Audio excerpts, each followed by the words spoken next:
Merci à tout le monde d'être présent. J'espère que cette petite keynote là vous a donné déjà plein d'idées autour de l'IA générative. On va rester un peu dans le thème.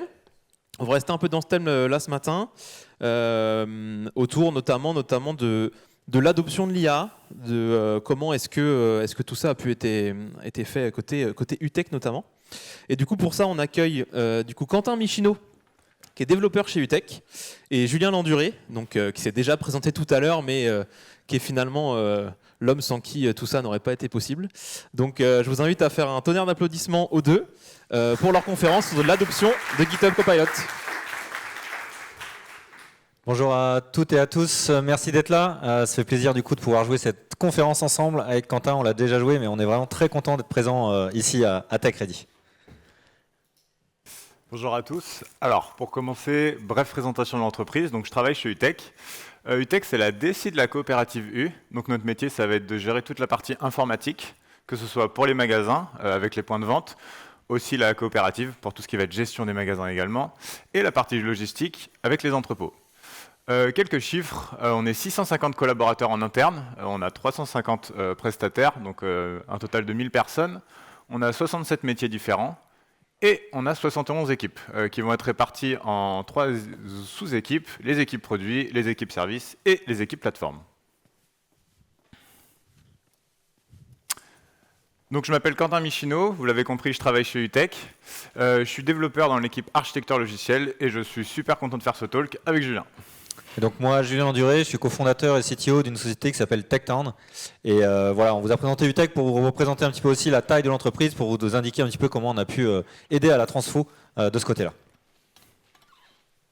Alors petit disclaimer pour commencer, tout ce qu'on présente aujourd'hui est peut-être faux demain. Vous l'avez vu avec la keynote tout à l'heure, ça bouge énormément. Donc voilà, l'idée de pouvoir quand même vous présenter un petit peu ce qu'on a mis en place, mais effectivement les différents items un peu techniques qu'on va aborder. Finalement, dans 6 mois, 1 an, peut-être qu'il y aura une nouvelle norme, une nouvelle façon de faire qui sera sortie. Donc voilà, je le dis notamment parce que le talk est enregistré. Si les gens retombent sur YouTube dans 2 ans, c'est peut-être totalement faux. Donc n'hésitez pas à aller vite sur la vidéo. Et pour commencer, on va faire un petit pas en arrière, on va revenir 2 ans en avant. On va essayer de voir les différentes générations d'IA. Donc la première, c'est le workflow assisté par IA. Donc on va retrouver notre IDE classique, là on écrit notre code, la partie terminale pour exécuter toutes les commandes, et la partie navigateur pour tester et avoir un rendu. On va retrouver notre développeur et l'arrivée de l'IA. Donc là, on va avoir l'IA qui ne va pas du tout être intégrée dans l'IDE. On va retrouver un chat GPT directement qu'on va utiliser sur Google. On va faire des allers-retours avec le code copier-coller de chaque côté. On va lui faire bouffer tout notre code. Ça va revenir de l'autre côté. Donc c'est vraiment le workflow assisté par IA. Première génération. La seconde, là, on va commencer à rentrer dans l'IDE. L'IA va avoir la place dans l'IDE, notamment avec le mode autocomplétion. Donc je vais commencer à écrire, l'IA va deviner ce que je vais vouloir mettre et me faire des propositions. Tabulation pour accepter, ou sinon c'est pas pertinent, je continue d'écrire. Il y a également l'assistance, c'est-à-dire le chat qu'on va retrouver donc dans la partie de droite de notre IDE, où on va pouvoir échanger sous forme de questions-réponses. Donc le mode Ask, on va le revoir juste après. Mode Ask, donc question-réponse, on fait des échanges. L'avantage qu'on avait et qu'on n'avait pas avant, c'est qu'il a le contexte de tout notre code, de toute la partie IDE. Et voilà, donc ça, le workflow complétion par IA. Et la troisième génération, qui est arrivée courant 2025, le mode agent. Donc toujours d'actualité aujourd'hui, bien sûr, plus que jamais. Là, l'IA va avoir la place entière dans toute la partie IDE, donc elle va écrire le code à notre place.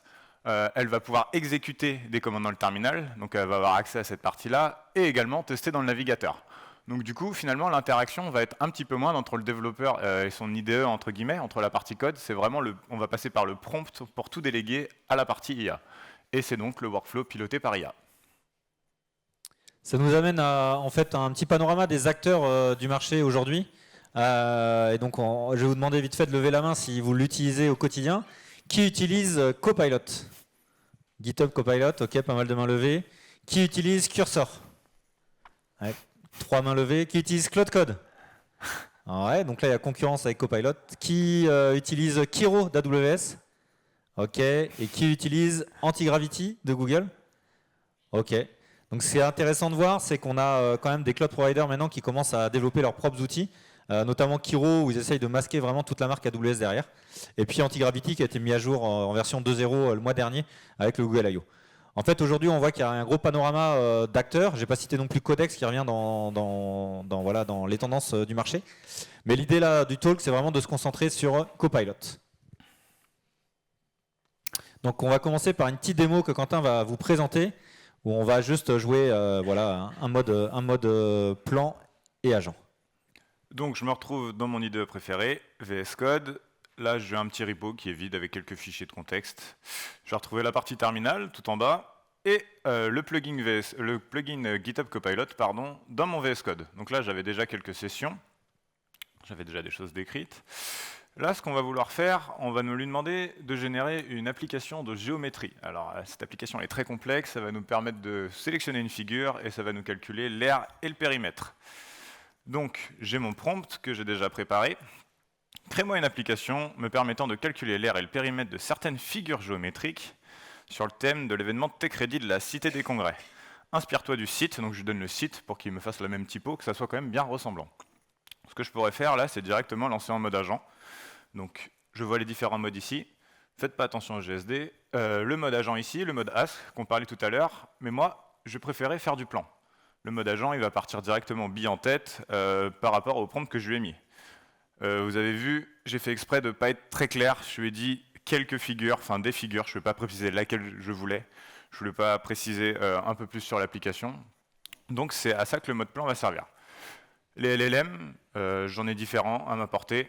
L'avantage de GitHub Copilot, c'est que je peux utiliser n'importe quel LLM. C'est totalement indifférenciant de l'outil. Donc je vais partir sur un Claude Sonnet. J'aurais très bien pu utiliser un Claude Opus, bon, un peu plus cher en ce moment, mais très intéressant pour un travail de réflexion approfondi. Il va avoir un travail de réflexion sur lui-même qui est très intéressant pour des tâches complexes également. Donc, je vais le lancer en mode plan.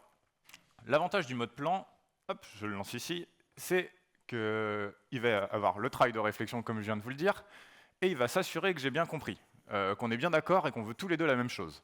Donc là, je vois, il utilise du tooling, il va faire l'appel à TechReady, il va aller sur le site pour regarder toute la typo. Et du coup, il est censé normalement me poser des questions, parce que je lui ai dit quelques figures. Il n'est pas censé se débrouiller et choisir ce qu'il veut. Donc là, est-ce que tu es un vibe codeur si tu fais le mode plan? On ne sait pas trop en fait. Donc là, il est en train de réfléchir, il devrait me poser des questions. Donc voilà, il a déjà quelques fichiers de référence, donc il voit qu'on fait du Vue 3. C'est la norme chez nous, chez UTech, pour la partie front. Ne vous inquiétez pas, on ne va pas aller jusqu'à l'implémentation, on va changer de branche après, parce que sinon ça va durer pas mal de temps. Il est censé quand même me poser assez rapidement des questions. Ouais, donc là, il est toujours en train de récupérer du contexte à propos de ce que tu lui as donné, donc du contexte par rapport aux fichiers qui sont présents dans le projet actuel dans VS Code. Et également, du coup, TechReady, on avait mis un lien. Donc lui, il allait voir du coup ce que c'était comme site, potentiellement voir le CSS pour essayer de récupérer peut-être des couleurs qu'il y a sur le site web, puisqu'on a dit qu'on voulait qu'il s'inspire du design de TechReady. J'ai toujours des tokens, normalement on est bon. C'est la grosse question du moment, est-ce qu'il me reste des tokens? Voilà, donc là, il va te poser quelques questions, on le voit là, avant de finaliser le plan, quelques questions. Voilà. Et donc, voilà, quelle figure géométrique souhaitez-vous inclure dans l'application? Allez, la complète. Hop, donc l'interface est assez sympa. Je peux revenir d'ailleurs. Si ça ne me convient pas, j'ai une réponse custom. Donc du coup, je peux écrire ce que je veux. Ou alors je dis, bah, tu mets la 1, la 2 et la 3, totalement directement. C'est plutôt pas mal. Donc je clique, je passe à la question suivante. Il a bien capté qu'on faisait du Vue et du Pignat. Le dark mode.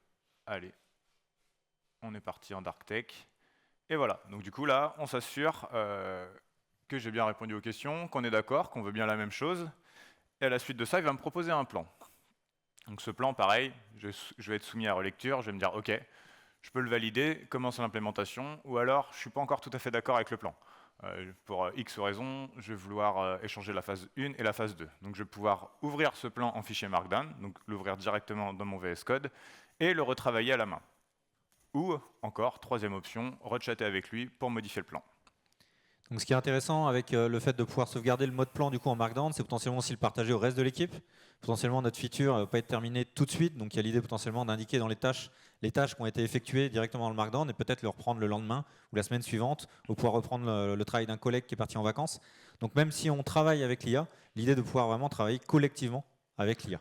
Donc c'est vraiment ça aussi qui est intéressant avec ce mode plan et le Markdown qui est vraiment populaire aujourd'hui dans les différents projets pour pouvoir du coup avoir pas mal d'infos.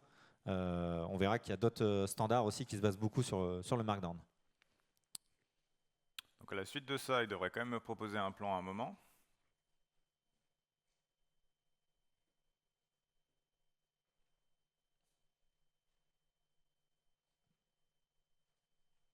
Le contexte n'est pas tant surchargé que ça.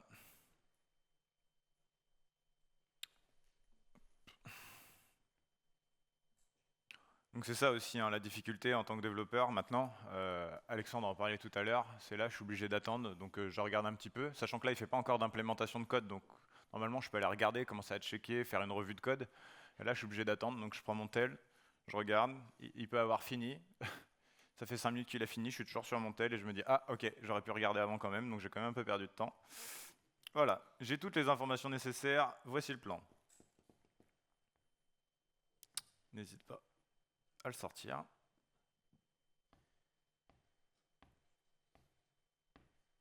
On va passer l'implémentation après, vous en faites pas, c'est notre branche, sinon ça va durer une plombe. Allez, vas-y, change, c'est pas grave, on pourra revenir dessus. Ah bah Voilà. si, ça y est, il t'affiche. Enfin, il me fait le résumé si j'ai la flemme de lire, et voilà, là il me met les différentes phases, il va me proposer différents boutons, le Start Implementation, on part direct, le Open in Editor, ou alors envoyer tout ça sur le cloud, sur GitHub pour que ça soit délégué. Hop, voilà. Je vais l'arrêter maintenant. Exactement, voilà. Start Implementation, l'autopilote, donc là il part en free, il a accès à tout, et il essaye par tous les moyens d'y arriver. Hop, je vais changer de branche. Donc là, ce qui était intéressant dans le plan, c'est qu'on avait à la fois les décisions qu'on a prises, donc les différentes questions qu'il nous a posées, il va les réécrire, il va nous donner la liste des tâches, on a vu qu'il y avait différentes phases sur lesquelles il voulait travailler, les fichiers modifiés. Et donc une fois qu'on a lancé ça, bah, du coup, on va avoir une application en sortie. Voilà ma belle application. Spoiler alert, il me l'a pas fait du premier coup. J'ai dû reprompter une seconde fois. Il m'avait fait une bonne appli fonctionnelle. Le seul problème, c'est que c'était absolument pas du tout sur la typo de TechReady. Donc ce que j'ai fait Windows Maj S sur le site de TechReady. Je lui ai pris un screen, j'ai fait CTRL-V dans mon IDE, je lui ai mis en contexte, je lui ai dit ça c'est le vrai site, inspire-toi, rechange toute la partie CSS. Et là, je suis tombé sur un truc quali. Donc pour voir qu'il ne me prend pas pour un idiot, je vais quand même faire les calculs. Ok. Pour le carré, on est bon. J'ai la partie historique, parce que quand j'avais fait les premiers plans, on m'avait demandé est-ce que tu veux un historique. Je lui ai dit bah oui, écoute, on va faire un petit historique. Il est plutôt pas mal, il marche bien. Donc voilà.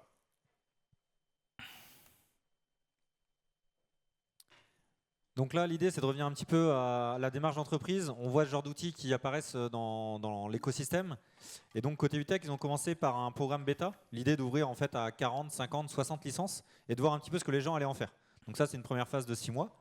Et puis après, côté Techno, on en est venu aussi pour accompagner l'usage de l'IA, travailler sur différents sujets, notamment comment ouvrir peut-être plus de licences, comment accompagner sur ce sujet-là, accompagner dans le sens faire des présentations, donner des features, récupérer du feedback aussi. C'était assez intéressant de récupérer, aller voir les différentes équipes. Ça peut être du feedback sur un point de vue fonctionnel, sur l'usage du coup de Copilot dans VS Code, Copilot dans JetBrains, etc. Et trouver aussi la satisfaction finalement dans les équipes de dev. Est-ce qu'ils se sentent plus productifs, plus heureux? Est-ce qu'ils continuent à apprendre des choses? Donc voilà, de récupérer un petit peu ces éléments-là. De suivre aussi des métriques, on verra ça tout à l'heure avec un petit dashboard côté Copilot qui est assez sympa quand même d'un point de vue admin de voir un petit peu l'usage. Et puis toute une démarche aussi d'entreprise de cadrer un peu tout ça, partager les bonnes pratiques. C'est très facile de faire quelque chose de correct dans un projet, mais finalement le faire au travers de toute une organisation, c'est un peu plus compliqué. Et donc là, il faut essayer de travailler, de voir, d'expérimenter, de lister différents cas d'usage, de suivre aussi toutes les évolutions qu'on a en termes d'IA, le MCP, les skills, les différentes évolutions. Et puis quelque chose qu'on a déjà vu aussi avec les mouvements cloud, mouvements DevOps, etc. Créer finalement une communauté de pratiques pour avoir un espace où les personnes, les gens peuvent vraiment échanger sur leurs pratiques et même potentiellement dire bah, moi en perso j'ai testé Cloud Code, voilà ce que j'ai essayé, etc. D'avoir quelque chose finalement d'assez ouvert pour pouvoir vraiment s'ouvrir l'esprit aussi et pas rester que dans le contexte d'entreprise. Donc ça c'était quelque chose vraiment, vraiment intéressant. En parlant de démarche d'entreprise, donc je reviens 1 an et demi en arrière, on a fait une expérimentation, on a pris 60 licences GitHub Copilot, on a demandé à des développeurs volontaires d'utiliser cette licence pendant 3 mois et de voir ce qu'ils en tiraient. On le rappelle, on n'est pas du tout encore avec le mode agent, on en est bien loin. On était avec le mode Ask, avec la partie question-réponse, intégrée dans l'IDE, VS Code et IntelliJ. et également la partie autocomplétion. La première question qu'on leur a posée, estimez-vous que GitHub Copilot a amélioré votre productivité? Donc là, en grande partie, fortement et légèrement augmenté. On a 12% où ils sont restés neutres, mais l'avantage, c'est que ça n'a fait diminuer la productivité de personne. 58% estiment gagner entre 30 minutes et 1 heure par jour. Je rappelle qu'on parle que du mode autocomplétion et du mode Ask. Seconde question, avez-vous remarqué une amélioration de la qualité de votre code? Ah là là, la catastrophe. 50-50 à peu près, du oui, du non. Par quoi ça s'explique? Finalement, c'est qu'on va plus vite pour génération de code, donc on gagne du temps, mais ce temps, il est réinvesti dans d'autres endroits. La documentation, par exemple, les tests, ou améliorer la qualité du code. Et dernier chiffre, 98% des utilisateurs leur commandent, et aux autres développeurs également, et souhaitent continuer à l'utiliser. Ce qui est à noter pour l'amélioration de la qualité du code, c'est vraiment que c'était il y a 1 an et demi, donc début 2025, c'est vrai que les modèles ont pas mal évolué aussi. Donc voilà, aujourd'hui je pense qu'on aurait quand même des stats vraiment différentes. Et vraiment la stat qui est le plus impressionnant finalement, c'est que les utilisateurs veulent vraiment le promouvoir aux autres collègues, aux autres personnes dans l'entreprise. Donc on avait 98% qui le recommandent et ça c'est vraiment quelque chose d'assez fort. Ouais, parce qu'au début, dans les 60 licences qu'on avait déployées, il y en a qui n'avaient pas de licence et qui disaient « Ah, mais comment t'as ça? Moi aussi, je veux ça. » Et du coup, ils demandaient aux collègues de prompter pour eux pour avoir le résultat. C'était assez drôle. Alors revenons un petit peu plus en détail sur ce qu'on a mis en place d'un point de vue plus technique pour justement cette notion de développeur augmenté et comment on a réussi du coup dans cette démarche à travailler pour que l'IA puisse maximiser la sortie de code qu'on souhaite avoir. Et donc par rapport à ça, on a vraiment différentes générations d'IA.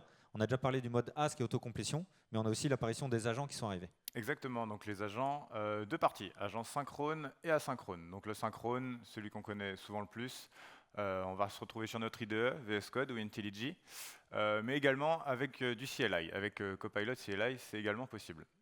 La différence avec le mode asynchrone, donc du coup, c'est que je l'ai dit, on va rester sur la partie IDE et on va être sur le plugin, ça on va directement interagir en local avec le code. Pour la partie asynchrone, donc là, ça va être délégué côté github.com, avec notamment le Cloud Agent. Le Cloud Agent, plusieurs moyens de l'utiliser. On peut partir de la partie synchrone, donc je suis dans mon IDE, mais au lieu d'être dans la partie locale, tout en bas, quand j'écris mon prompt, comme tout à l'heure avec l'application, je vais pouvoir cliquer sur Cloud, C-L-O-U-D, et non Cloud, qui existe aussi, C-L-A-U-D, qui est autre chose, c'est différent. Et finalement, donc mon code est associé à un repo. Ça va m'envoyer une issue sur mon repo, ça va attribuer GitHub Copilot automatiquement, et du coup, GitHub Copilot va faire le travail, va créer une branche, faire le code, me faire une PR, et du coup, je vais être soumis à cette PR pour vérifier. Tout le code est bien écrit, tout se passe bien, je merge la PR, j'ai gagné du temps, j'ai touché à rien, j'ai fait que la relecture. Je ne suis pas tout à fait d'accord avec ce qu'il m'a fait, c'est pas top, je vais vouloir retravailler un petit peu avec lui et échanger, je vais pouvoir le faire côté github.com. Je vais pouvoir, dans ma PR, ouvrir la session, donc finalement je vais me retrouver avec un espèce de petite IDE à la VS Code dans github.com, où je vais retrouver mon chat à droite pour pouvoir discuter avec lui, les différents fichiers modifiés, et je vais pouvoir itérer avec lui. On va également avoir la partie Code Review Agent, qui permet de l'associer à une pull request. Donc avant de mettre le collègue, on peut très bien mettre GitHub Copilot pour une première revue, corriger les fautes d'orthographe, challenger sur les performances, le refacto, la sécurité. Il fait également des propositions de code. Et lors de ces propositions, il peut rebasculer en mode Cloud Agent, donc refaire l'implémentation pour nous directement si c'est quelque chose de plus costaud à faire. Donc ce qui est intéressant avec tout ça, c'est que dans GitHub Copilot, on va avoir tout un écosystème qui est cohérent finalement pour travailler et partager nos bonnes pratiques. On va le voir avec différents moyens. Les LLM, on sait que c'est plutôt cool, ils sont plutôt enthousiastes, mais finalement, ils ont une date de cut-off. Donc, si on lui demande la dernière version du JS, il ne saura pas vous répondre directement. Voilà, souvent une date début 2025. Et puis, finalement, les LLM, bon, bah, c'est bien, on a la partie chat, on envoie du texte, potentiellement de l'image en multimodalité. On reçoit du texte, bon, bah, c'est cool, mais nous, on veut peut-être pouvoir automatiser d'autres choses, pouvoir donner la main à autre chose. Et donc, c'est là où on va avoir différentes solutions pour ça. La première, c'est cette notion de context engineering, de vraiment donner un maximum d'informations voilà, à l'IDE, à l'agent de code pour qu'il puisse vraiment opérer ces changements. La partie RAG, ou grounding aussi qu'on a dans le nom côté Google, vraiment l'idée de retrouver de l'information globalement. Donc on peut avoir des MCP par exemple comme Cotex 7 qui permettent de récupérer ça. Et puis la partie MCP qui est dans l'idée de pouvoir plugger via, on va dire, des API directement dans VS Code sans sortir vraiment de son écosystème pour pouvoir ajouter des outils. Donc vraiment de pouvoir appeler potentiellement d'autres outils externes à VS Code, par exemple Atlassian, que ce soit côté Jira ou côté Confluence, de pouvoir récupérer soit de la documentation, soit faire avancer son ticket, mais tout en restant du coup dans son écosystème, dans son VS Code, par rapport à ce qu'on était en train de faire. Donc ça, c'est plutôt cool. Donc voilà, donc l'idée, c'est que globalement, on parlait beaucoup de prompt engineering au début, quand on était juste en mode chat. Maintenant, on passe à beaucoup de context engineering. On va revenir dessus. On va vous présenter aussi la partie agent MD, MCP, skills, et puis une dernière partie sur la partie SDD, pour vous faire un petit retour par rapport à ça. Côté context engineering, l'idée, c'est de pouvoir voilà, très rapidement orienter l'agent de code pour qu'il puisse travailler correctement. Donc pour ça, il y a plusieurs bonnes pratiques, évidemment. Lui donner, si on sait exactement, nous, ce qu'on souhaite comme modification, lui donner les fichiers à prendre en exemple, lui indiquer les fichiers qui sont à modifier pour pas qu'ils partent n'importe où. Comme l'a dit Quentin tout à l'heure, sur une capture d'écran, on peut facilement lui donner, sur un site web, on peut lui facilement faire une capture d'écran et lui donner. Finalement, il est assez cohérent en CSS par rapport à ça. Ça peut être aussi pour de la documentation. Des fois, on a un peu la flemme de documenter son projet. Voilà, ça peut être de la rétrodoc. Et puis, il peut naturellement travailler pas mal dans votre écosystème. Donc, ça veut dire accès aux infos du terminal. Donc, il peut lancer des commandes, regarder finalement la sortie, est-ce qu'il y a des erreurs, regarder les logs, peut-être remodifier, refaire une boucle de raisonnement par rapport à ça. Et puis, il a accès aussi au navigateur. Donc, il peut aussi lancer des tests, que ce soit des tests un peu end-to-end ou vérifier que le clic en haut à droite fait telle action, etc. Donc, on peut faire quand même pas mal de choses. Et ça, c'est des outils vraiment qui sont standards directement avec Copilot dans VS Code. Toujours dans la partie contexte, le fichier agent.md, donc très important, en majuscule avec un S, et MD pour la partie Markdown. C'est un fichier qu'on peut générer directement avec l'IA, et c'est un fichier qu'on va retrouver au niveau de l'arborescence de notre repo. On va y retrouver pas mal de choses, la stack technique par exemple, et tout le contexte qui va être propre au projet. Mais pas n'importe quel contexte, le contexte qu'on va vouloir réutiliser à chaque prompt. Parce que finalement, l'agent.md, il va être automatiquement pris en compte lorsque vous allez prompter. Vous pouvez commencer à prompter, vous voyez directement quand vous faites entrer, il commence d'abord par lire l'agent.md pour voir les normes, s'il y a des choses qu'il doit appliquer d'abord. Donc ça évite de réécrire à chaque fois les mêmes choses, et du coup c'est partagé au sein d'un repo, donc l'usage est partagé entre développeurs. Donc comme c'est indiqué, le README c'est pour les humains, le agent.md c'est pour les agents, il sera automatiquement envoyé à chaque fois, et donc ça peut être intéressant si vous avez des acronymes métiers aussi, par exemple ajoute un PRA sur le RCU de machin truc, peut-être que ça veut dire quelque chose de particulier pour vous, l'IA va pas forcément le deviner directement, donc n'hésitez pas aussi à indiquer ce genre d'éléments dans le agent.md potentiellement. Aujourd'hui, agent.md est géré par la majorité des agents de code. Voilà, il y a juste Anthropic, Claude Code qu'on n'a pas trouvé, mais voilà, la majorité est dessus aujourd'hui. On parlait tout à l'heure de l'outillage. Donc, dans VS Code, avec Copilot, on a un petit bouton voilà, où on voit l'ensemble des outils. Et en fait, on peut retrouver un certain nombre d'outils qui sont directement intégrés. Évidemment, quand on est en mode agent, on veut qu'il puisse lire des fichiers, rechercher dans la code base. Là, j'ai montré par exemple l'édition, donc on peut éditer un fichier, créer un répertoire. Bon, c'est des choses qui nous paraissent logiques, mais à chaque fois, c'est des outils différents. Donc on peut déjà aussi sélectionner si on souhaite l'activer ou pas. Mais l'idée aussi, c'est potentiellement d'apporter des nouveaux outils. Et c'est là où Model Context Protocol permet de faire ce genre de choses et d'ajouter du coup potentiellement une nouvelle gamme d'outils directement dans VS Code. On va avoir du coup la partie MCP. Donc on va commencer par expliquer les différents éditeurs. Le premier, Context7, permet d'avoir toute la documentation technique à jour, parce que comme dit Julien, il y avait des dates de cut-off pour les LLM. Si je lui demande la dernière version de Vue.js, il peut être bloqué 1 an et demi derrière, donc c'est gênant sur la réponse. Partie GitHub, donc permet d'avoir accès à toutes les repos de l'organisation, toutes les branches, toutes les PR, tous les commentaires, tous les numéros de commit. Donc assez intéressant. Et la partie Atlassian, avec 2 sous-sections, 2 outils à l'intérieur. La partie Confluence, parce que toute notre documentation chez UTech est sur Confluence. Et la partie Jira, pour tout ce qui va être User Story et la gestion de la backlog. Donc qu'est-ce qui va nous permettre, ce MCP? Il va nous permettre d'éviter de faire du context switching. Moi, j'ai accès à tous ces éditeurs, mais ce que je souhaite quand même, c'est d'éviter d'aller sur la page Confluence, faire un gros CTRL-A, CTRL-C, copier toute la documentation de migration et d'aller la coller dans mon prompt directement. Ça va un peu polluer, sachant que maintenant on marche un petit peu au token aussi, donc ça va commencer à coûter cher. Là, l'avantage, c'est que mon agent va être capable de communiquer avec ces différents éditeurs. Il va être capable d'aller chercher l'information et même pas que de faire du read, il va être capable de faire du write également. Il peut écrire de la documentation Confluence à ma place. suite au code que je viens de faire. Donc ça, c'est vachement intéressant, et du coup, il a les droits du coup déjà d'accès sur le terminal, tout ça, et là, il va pouvoir agrandir son contexte en allant chercher de l'information. Alors, on va faire une petite démo vite fait. Du coup, on l'a pré-prompté, et juste vous donner un exemple de résultat.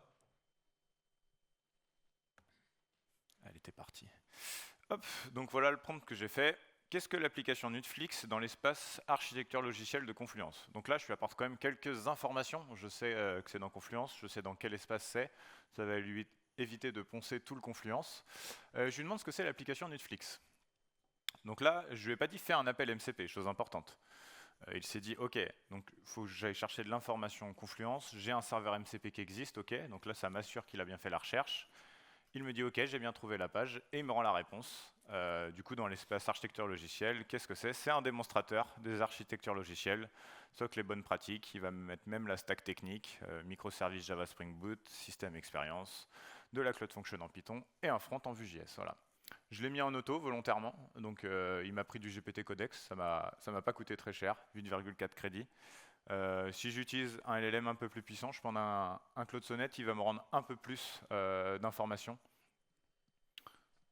Donc Ouais, voilà. il sera un peu plus verbeux par rapport à ça. Mais donc vraiment l'idée de pouvoir rester dans son IDE et de pouvoir opérer des opérations directement sur Jira, des issues GitHub, des résumés, de la documentation Confluence. Donc c'est vraiment intéressant d'avoir ce genre de choses. Ce qui est intéressant dans ce qu'on a vu aujourd'hui avec la partie agent.md et la partie MCP, c'est que tout ça en fait c'est normalisé. Il y a des standards qui existent. Il y a une nouvelle fondation feed de la Linux Foundation qui s'appelle la AAIF, Agentic AI Foundation, qui permet en fait de regrouper tous les gros acteurs du marché, Anthropic, OpenAI, Google, etc.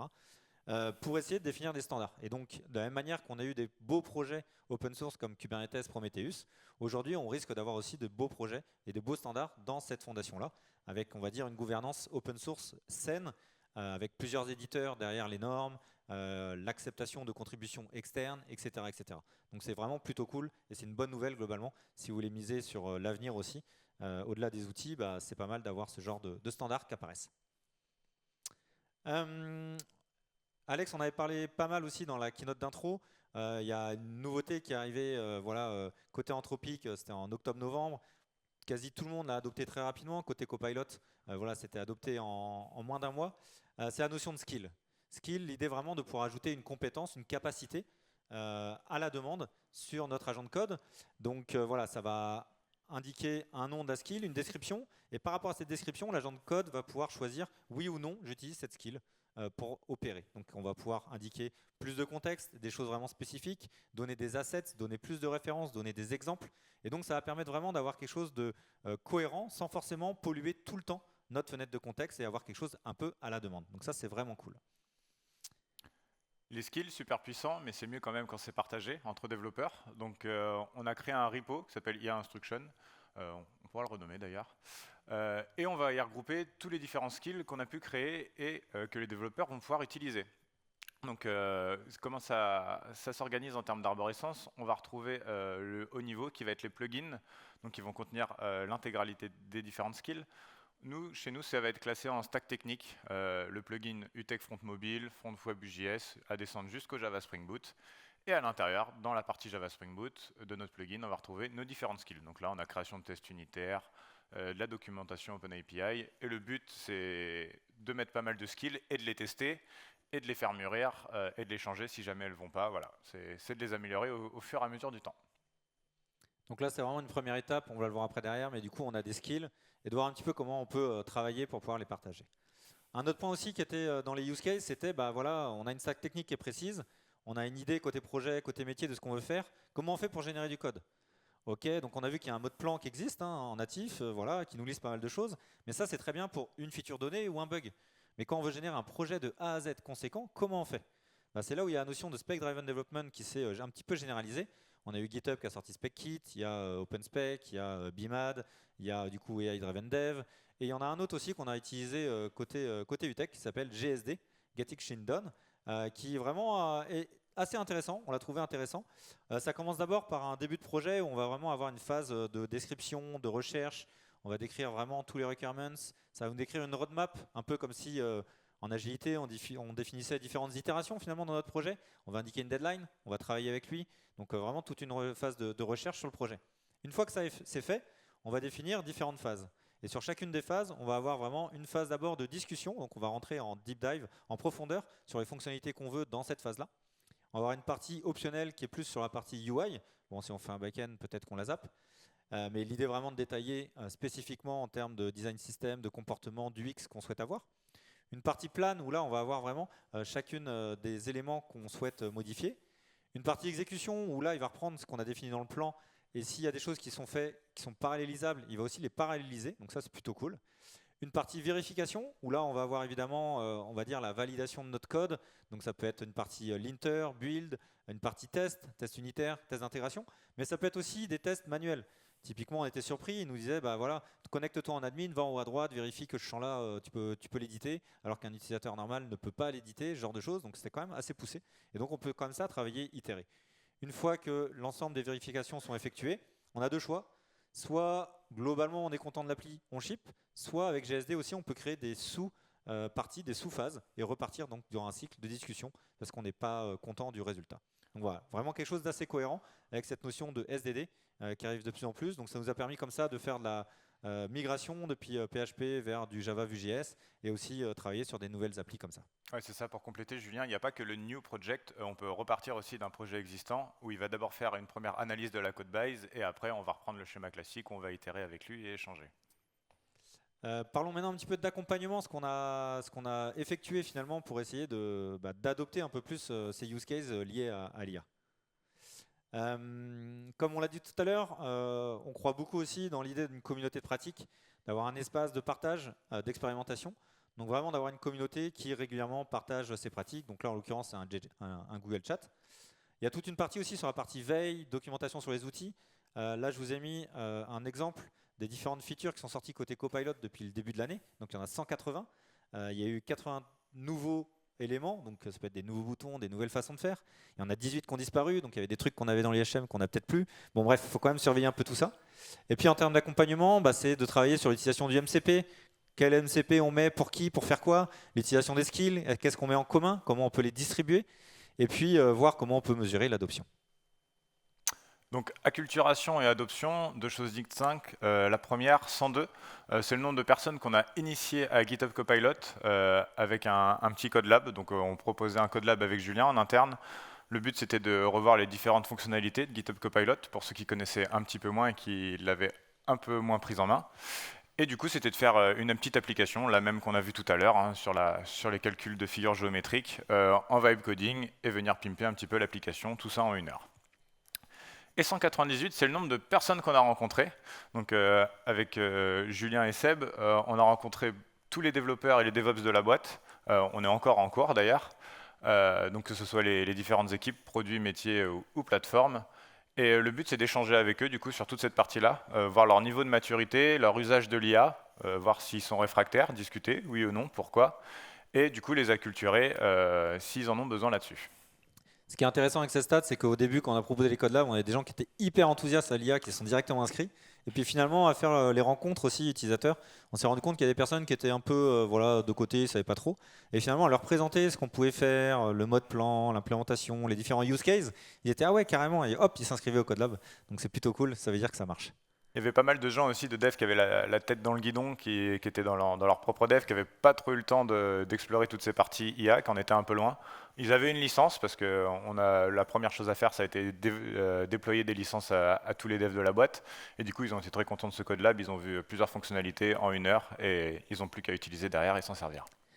Je reviens vite fait sur une partie MCP en termes de gouvernance d'entreprise. MCP aujourd'hui, donc le protocole, on a quelque chose comme 1700 serveurs MCP qui sont enregistrés au niveau du modèle contexte protocole côté Anthropic. Il y a même d'ailleurs le MCP de TechReady.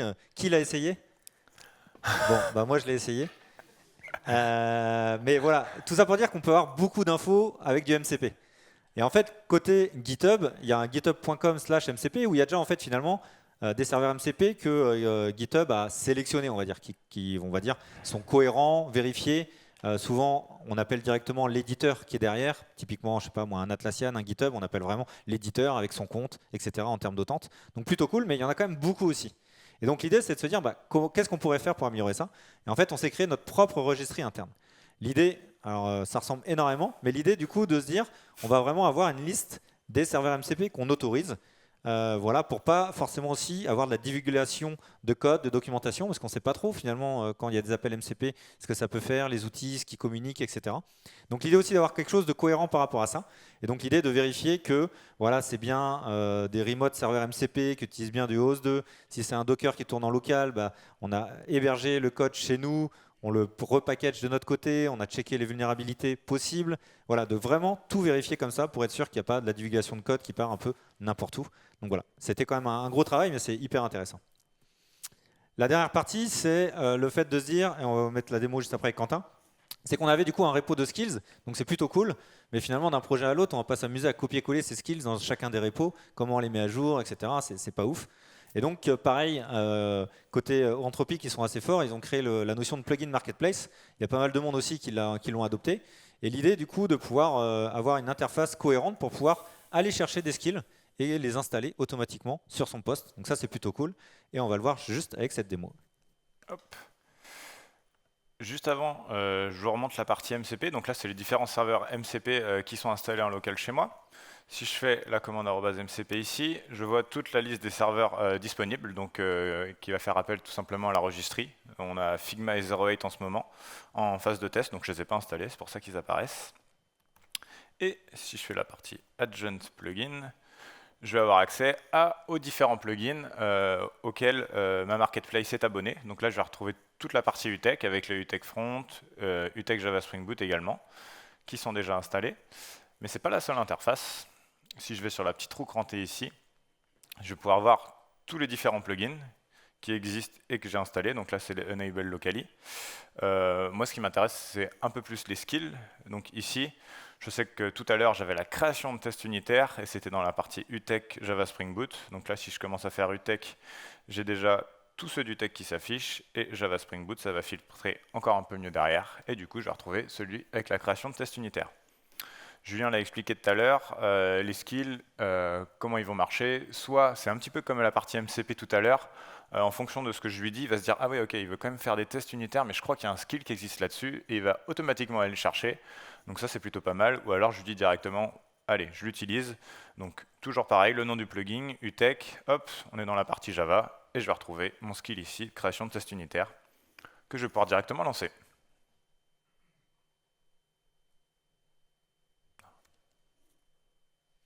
Alors quelques métriques vite fait sur justement cette adoption. Voilà, là aujourd'hui on a un dashboard assez complet côté Copilot pour voir un petit peu quels sont les usages. Et donc côté UTech, l'idée c'était d'ouvrir à de plus en plus d'utilisateurs. Donc comme on l'a dit tout à l'heure, on est passé du coup d'une soixantaine d'utilisateurs à 266, même un peu plus, ça dépend des mois. Et puis ce qui est vraiment super intéressant, c'est la partie adoption du mode agent.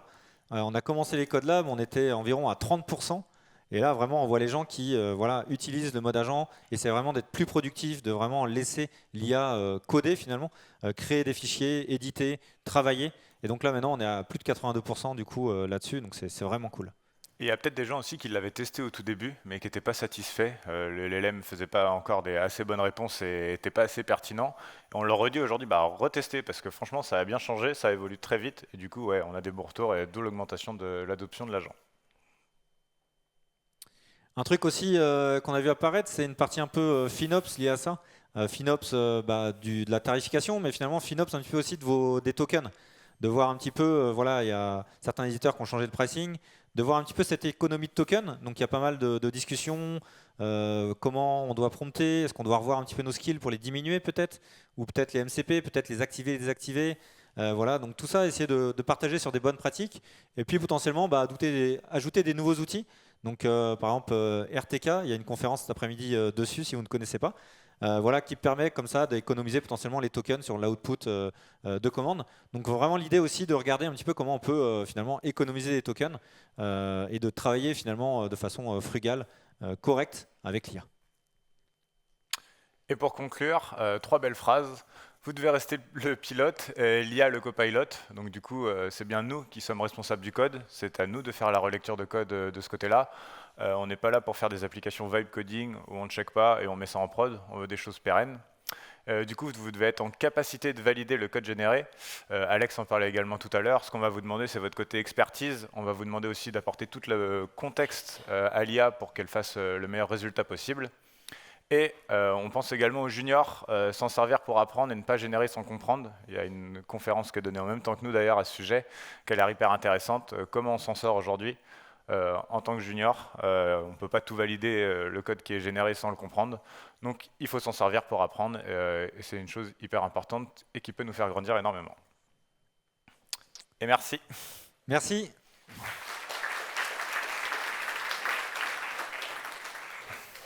Merci à tous les deux. On est arrivé au bout du timing, donc si vous voulez poser des questions, ce sera en dehors de la salle. Merci à tout le monde et puis bravo tous les deux, on peut les applaudir.